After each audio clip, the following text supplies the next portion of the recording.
কেমন করে বাঁধবো সুখী তোমার সাথে ঘর? 20 টাকার পেঁয়াজ এখন 100 টাকা দর।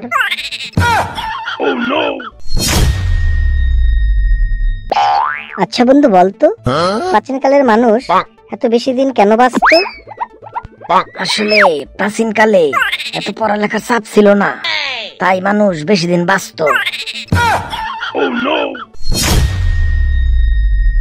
হে প্রিয়, ঘুমিয়ে আছো তো স্বপ্ন পাঠাও, জেগে আছো তো ভাবনা পাঠাও, যদি কাঁদো তো চোখের জল পাঠাও। প্রিয়তমা, আমি টয়লেটে হাগু দিতেছি, তাহলে কি পাঠামো?